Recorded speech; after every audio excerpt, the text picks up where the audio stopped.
Mozambique is more known for quality cashew nuts than coffee. However, there are some interesting coffee cultivation projects in the country that are worth looking into. If we first take a general look at the geographical location of Mozambique on the eastern African coast, we see that it is surrounded by a group of aspiring coffee countries such as Tanzania, Malawi, Zambia, Zimbabwe, and even the island of Madagascar. Further north, there are the true heavyweights of African coffee, the birthplace of coffee and fifth largest producer of coffee in the world, Ethiopia. There is also Kenya, Uganda, Rwanda, and Burundi that have established export markets and a long history producing coffee.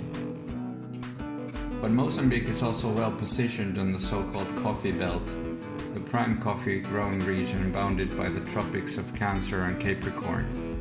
For quality Arabica production, you need suitable latitudes, but also altitudes upward of about 1,000 meters. Mozambique has elevated mountain ranges bordering Zimbabwe in the west and mountain ranges close to Malawi in the north. There are sufficient altitudes also in the middle of the country, in the Gorongosa National Park area. There is potential for coffee production, and there are already some projects underway.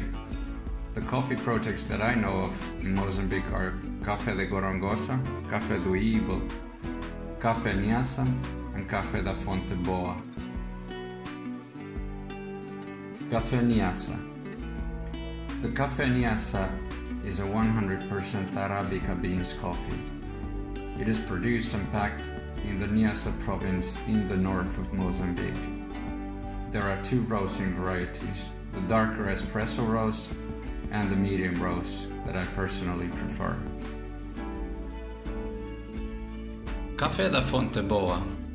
This coffee is part of a Catholic church mission in Sangano in the Tete province in the north of Mozambique.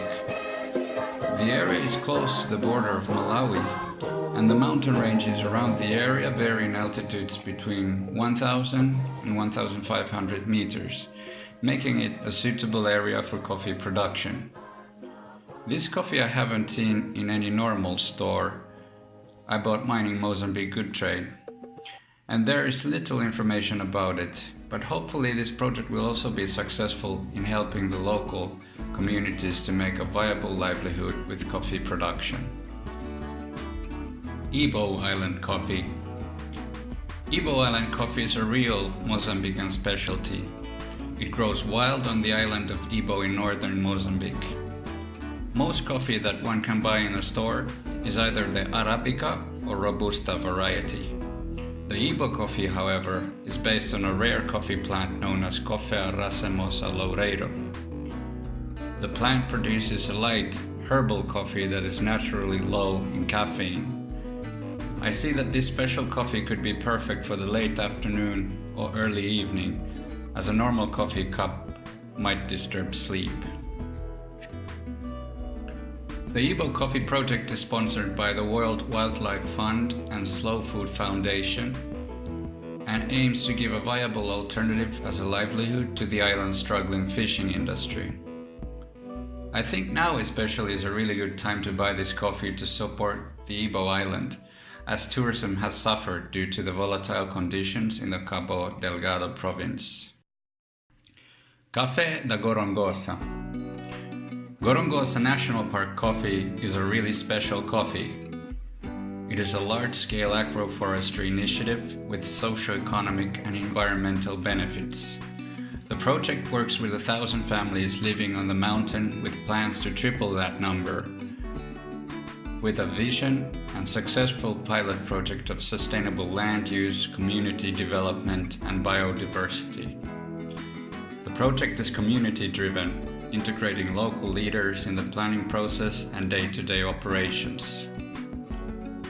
I bought many packs of freshly roasted Gorongosa coffee when visiting the park in November last year, and absolutely loved it.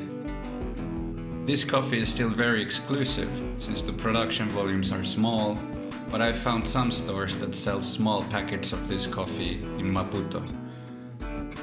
Hopefully we can get it into wider distribution soon.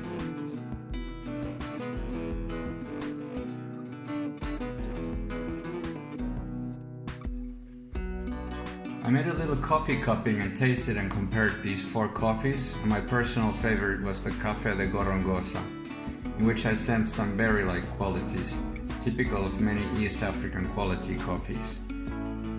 I also buy a lot of the Niassa coffee, mostly because it's good, local, and it's so widely available. The Ibo Island coffee is the strange one of the lot. An interesting low caffeine option with an incredible history that would deserve a video of its own. The great thing about these coffees is that they are all single origin coffees. Single origin means that the coffee is grown within a single known geographic origin, either multiple farms in the same general area or entirely from one farm. Most of the coffee people buy from the supermarkets are blends, so the coffee could come from various areas, different countries, or even continents. Sometimes creating blends is justified to reach a certain taste profile, but blends also give the producer some flexibility in buying wherever it's cheapest and approach coffee as a commodity where profit maximization is the only variable. It also becomes increasingly difficult to oversee that the production chain is sustainable, respecting the nature and the livelihood of the people who have put their hard work into producing the coffee.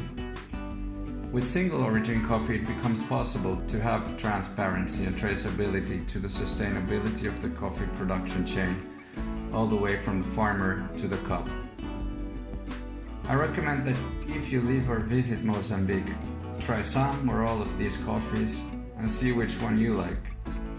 My view is that supporting local production in a country as poor as Mozambique is a much better option than buying blend coffees from South African or Portuguese multinationals.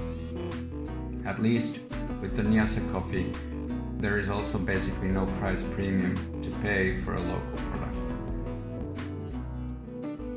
Hopefully you've liked this video, and if so, please subscribe to the channel and leave your caffeinated comments below. Thanks.